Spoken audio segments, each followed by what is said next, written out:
आज बात एक ऐसी कहानी की जो सच कहूं तो कभी होनी ही नहीं चाहिए थी। ये कहानी है युवराज मेहता की। एक 27 साल का नौजवान जिसकी जिंदगी बचाई जा सकती थी, लेकिन एक सुस्त बेपरवाह सिस्टम के सामने उसने दम तोड़ दिया। सोचिए, ये थे वो आखिरी शब्द एक बेटे के अपने पिता से। ये शब्द ही इस पूरी कहानी का बोझ, उस रात की बेबसी, सब कुछ बयां कर देते हैं।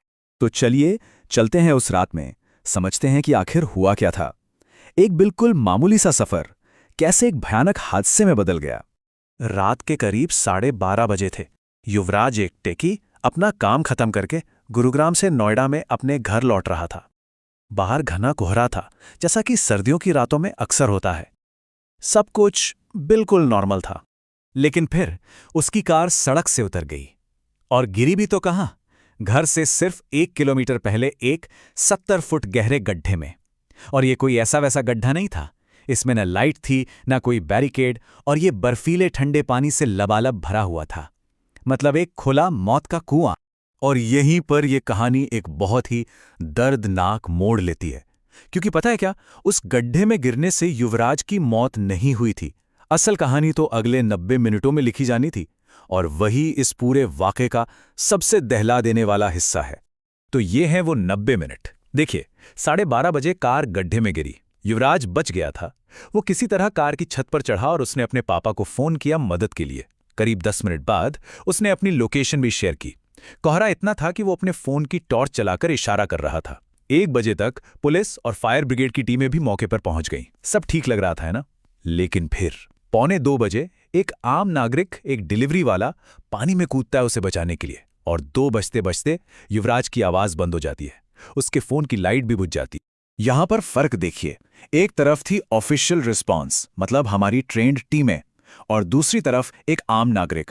जहां हमारी टीमें पानी में घुसने से हिचकिचा रही थी, वहीं मोहिंदर नाम के एक डिलीवरी वर्कर अकेला कूद गया। एक तरफ ठंड, कोहरे और खतरे के बहाने थे। दूसरी तरफ एक इंसान था जिसने अपनी कमर में रस्सी बांधी और उस बर्फीले पानी में उतर गया। सिस्टम इंतजार कर रहा था, एक आम इंसान ने एक्शन ले लिया था। और युवराज के पिता राजकुमार मेहता क्या कहते हैं? मेरा बेटा अपनी जिंदगी के लिए लड़ रहा था, बस थोड़ी सी मदद मिल जाती तो वो बच जाता। सोचिए उस पिता के दिल पर क्या गुजर रही होगी, ये जानते हुए कि उनका बेटा बस कुछ ही कदम दूर था और उसे बचाया जा सकता था। तो सवाल ये उठता है कि ये रेस्क्यू फेल क्यों हुआ? ट्रेंड टीमें वहां थी, फिर भी ऐसा क्या हुआ कि एक नौजवान को बचाया नहीं जा सका? और इसका जवाब हमारे सिस्टम की एक बहुत गहरी और बड़ी खामी को सामने लाता है। ये देखिए, ये वो वजहें बताई गईं जो आधिकारिक तौर पर दी गईं। क्यों इनएक्शन रहा? क्योंकि बहुत ज़्यादा ठंड थी, कोहरे की वजह से कुछ दिख नहीं रहा था, गड्ढे में लोहे की रॉड थी, कोई एक्सपर्ट गोताखोर नहीं था। कुछ ने तो ये तक कहा हमें तैरना नहीं आता, और तो और एक रबर बोट तक मौजूद नहीं थी। मतलब बहानों की एक पूरी लिस्ट तैयार थी, जबकि एक जिंदगी दांव पर लगी थी। ये सिर्फ कुछ लोगों की नाकामी नहीं थी, ये असल में एक बड़ी बीमारी की तरफ इशारा है, जिसे कहते हैं सिस्टेमिक अपैथी, यानी प्रणालीगत उदासीनता।